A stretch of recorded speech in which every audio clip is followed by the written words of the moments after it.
एक सहाबी अल्लाह के नबी सल्लल्लाहु अलैहि वसल्लम के पास आए। बहुत दिलचस्प वाकया सुना रहा हूँ। कितना सहल है ये मजहब, कितना आसान है ये मजहब। एक सहाबी अल्लाह के नबी के पास आए, हलक तू या रसूल अल्लाह, अय अल्लाह के नबी मैं हलाक हो गया, मैं बर्बाद हो गया। अल्लाह के नबी ने फरमाया क्या हुआ तुम्हें? कहा अल्लाह के रसूल मैं रोजे से था और आपने फरमाया कि रोजे की हालत में बीवी के करीब नहीं जाना चाहिए, रोजे की हालत में बीवी से हम बिस्तरी नहीं करना चाहिए, लेकिन हम अपनी बीवी के पास बैठे थे, बोसो किनार कर रहे थे, जज्बात काबू में नहीं आ सके और मैंने रोजे की हालत में बीवी से हम बिस्तरी कर ली, जिमा कर लिया। अल्लाह के नबी सल्लल्लाहु अलैहि वसल्लम ने इसीलिए फरमाया कि रमजान के महीने में रोजे की हालत में, अगरचे रोजे की हालत में बीवी का बोसा लेना जायज है, लेकिन फिर भी बचना चाहिए। और खासकर नौजवानों को जिनकी नई शादी हुई है उनको बहुत ज्यादा बचना चाहिए, क्योंकि जज्बात बहक सकते हैं और रोजे की हालत में बीवी से आदमी आउट ऑफ कंट्रोल हो गया तो जज्बात बहक कर आगे आदमी निकल सकता है। शरीयत का मसला है, इसमें शर्म नहीं। और आज के जमाने में आप शर्म करेंगे, इंस्टाग्राम में रंडियों को नाचते हुए देखते हुए शर्म नहीं आती। हमारी बहनें ही इंस्टाग्राम पे नाच रही हैं, दुपट्टे उतार उतार के, बाल खोल खोल के, स्कर्ट पहन पहन कर, और बाप खुश हो रहा, वाह मेरी बेटी कितना अच्छा परफॉर्मेंस कर रही है, कितनी अच्छी कला दिखा रही है और यूट्यूब पे कितना कमा रही है। ये बाप यहाँ बैठकर मौलाना जर्जीस की तकरीर सुन के हाथ शर्म से शर्मा रहे हैं। मौलाना हम बिस्तरी की बात कर रहे हैं। अरे शर्म तो उस वक्त आनी चाहिए जब तेरी बेटी स्कर्ट पहन के डांस कर रही है और तू इंस्टाग्राम पे देख रहा है, तेरी बीबी नाच रही है और तू देख रहा है, चुल्लू भर पानी में डूब के तुझे उस वक्त मर जाना चाहिए था। उस वक्त तुझे शर्म नहीं आ रही है, अपनी बेटी की कला पर फख्र महसूस कर रहा है और मौलवी जर्जीस की तकरीर पे शर्म महसूस कर रहा है। जहां शर्माना चाहिए वहां शर्म नहीं आ रही, और जहां मसले को जानने के लिए दिल खोलकर मसला सीखना चाहिए वहां हमें शर्म आ रही। हजरत आयशा ने फरमाया था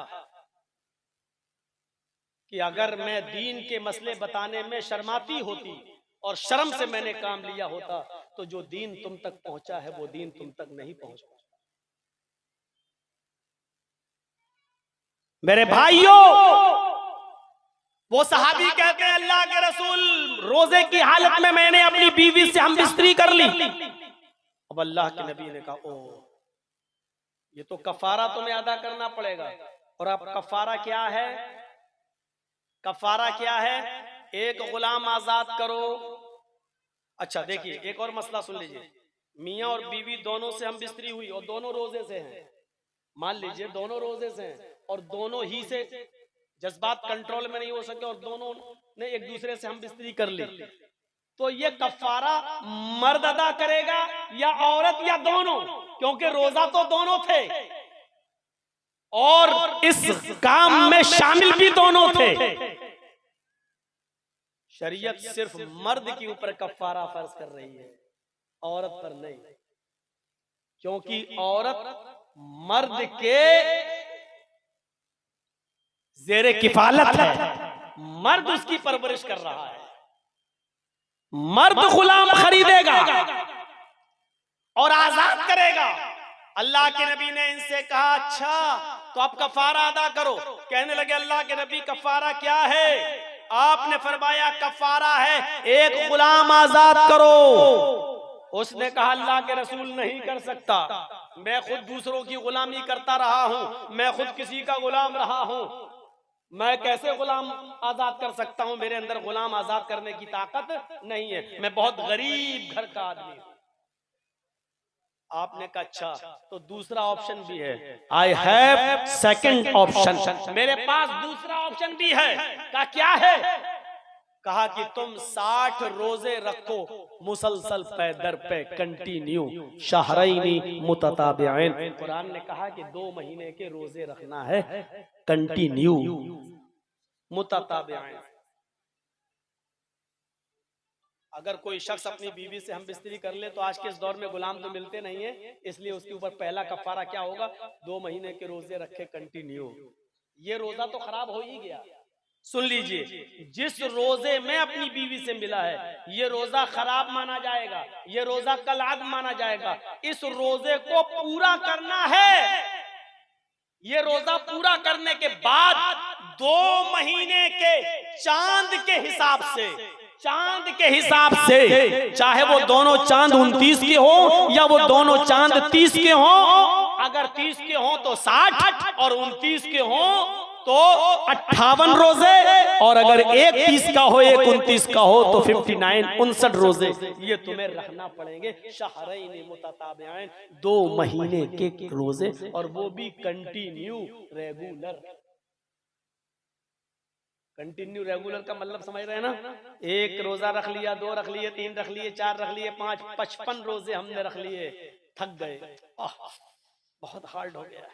चलो एक दिन सस्ता लेते हैं, छोड़ देते हैं, एक दिन में आराम कर लूं, 5 रह गए, बाकी बाद में पूरे कर लेंगे। और जहां आपने एक रोजा छोड़ दिया सस्ताने के लिए, बिना किसी उज्र के, बिना किसी बीमारी के, बिना बुखार के, बिना पेट के दर्द के, बिना लूज मोशन के, बिना किसी उज्र बीमारी के अगर हमने एक रोजा छोड़ दिया आराम करने के लिए कि 5 रह गए बाद में पूरा कर लेंगे, एक रोजा जैसे ही आपने छोड़ा 55 रोजे आपके बेकार हो गए, खत्म। अब फिर से रखो 1 से लेके 60। शहरैन मुतताबिऐन, सजा देख रहे हैं इस्लाम के अंदर। यहां जितने बैठे हैं ना सब दूध के धुले नहीं हैं। ऐसे बहुत से लोग होंगे जिनसे ये हरकत हुई होगी रोजे की हालत में।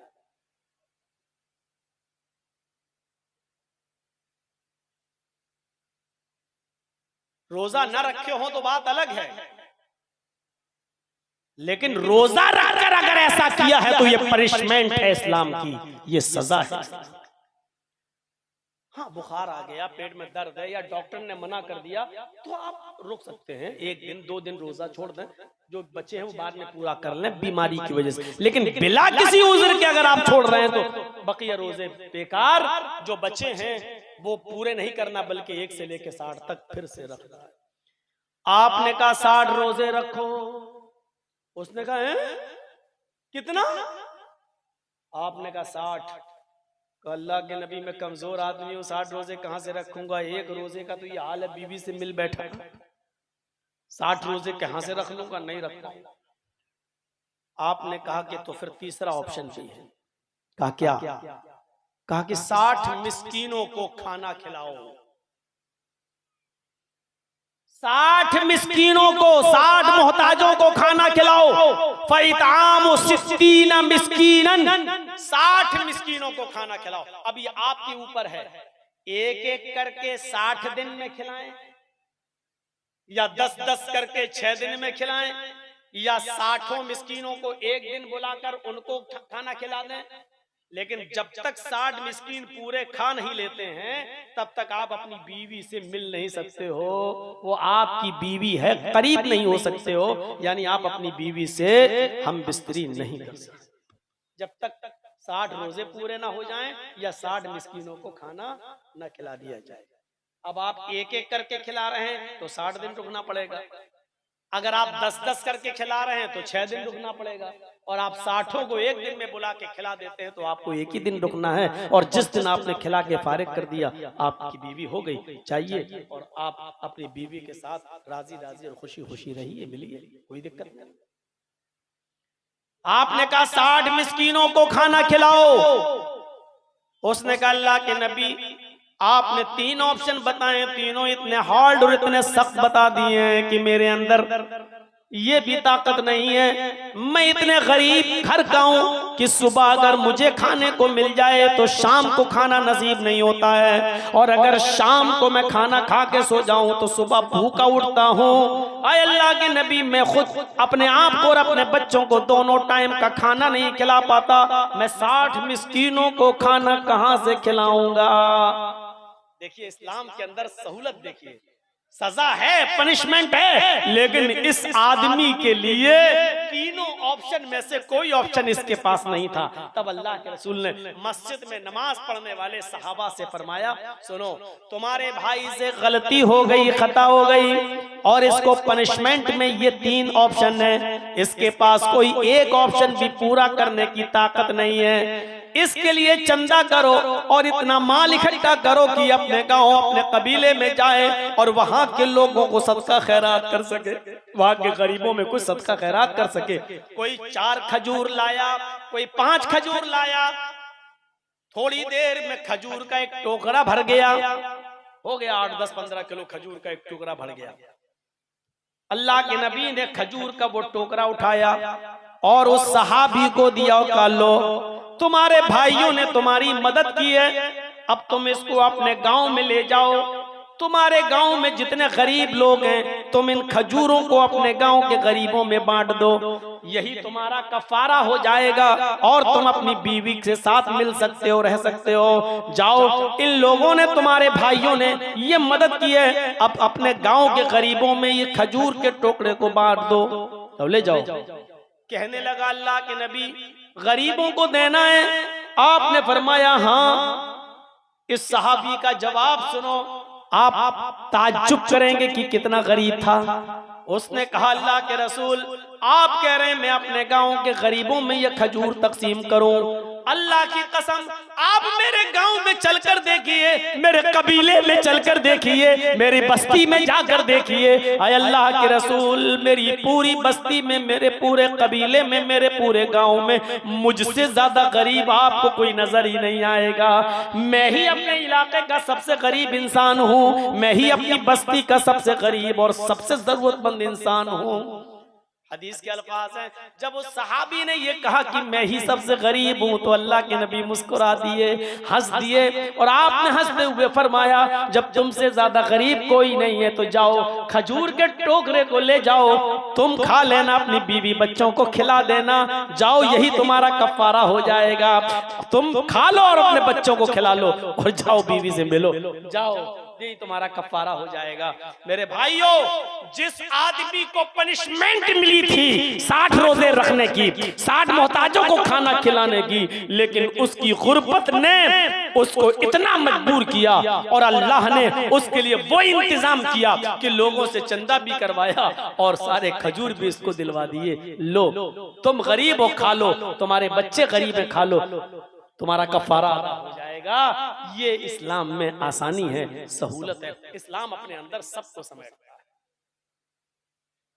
ये आसानी दुनिया के किसी और मजहब के अंदर नहीं मिलेगी। इस्लाम दीने सहल होने के साथ साथ दीने मुअतदिल है, दरमियाना रास्ता बताता है हमेशा। जुल्म नहीं है। एतदाल क्या है सुनिए, नमाज तुम्हारे ऊपर 5 वक्त की फर्ज है, पढ़िए, जो माफ नहीं है। एतदाल क्या है? अब कोई आदमी कहे हम तो रात भर नमाज पढ़ेंगे और रोजाना नमाज पढ़ेंगे, हम तो पूरी रात नमाज पढ़ेंगे और वो कभी ना सोए और हर रात नमाज ही पढ़ता रहे और इबादत करता रहे, इस्लाम ने रोका है। वो नफली रोजे रखने लगे और सोचे हम रोजाना नफली रोजे रखेंगे, कभी नहीं छोड़ेंगे, आज भी रोजा, कल भी रोजा, परसों भी रोजा, रोजा ही नहीं छोड़ रहा। बोला जितना रोजा रखूंगा उतना ज्यादा सवाब। मेरे भाइयों, अल्लाह के नबी कहते हैं कि ये गुनाहगार है ये शख्स, जबकि रोजा रख रहा है, कोई गलत काम नहीं कर रहा, डांस नहीं, नाच नहीं, गाना नहीं, लेकिन अल्लाह के नबी कह रहे हैं अगर वो रोजे पे रोजा रखता रहेगा तो गुनाहगार होगा। हर रात जागता रहेगा, नमाज पे नमाज पढ़ता रहेगा, इबादत पे इबादत करता रहेगा तो गुनाहगार होगा। नमाज फर्ज है, लेकिन इतनी नहीं कि 24 घंटे मुसल्ला बिछाकर सजदे पे सजदे ठोकते चले जाए। यह है दीने एतदाल, मुअतदिल, जिसके अंदर बीच का रास्ता है। रोजा फर्ज है, लेकिन इतना नहीं कि आप अपने आप को कमजोर कर लें और इतने रोजे रखें पैदर पे और कंटिन्यू नफली रोजे कि आप बिल्कुल ढांचा बन के रह जाएं, मेरे भाइयों, इस्लाम के अंदर ये चीज भी जायज नहीं है।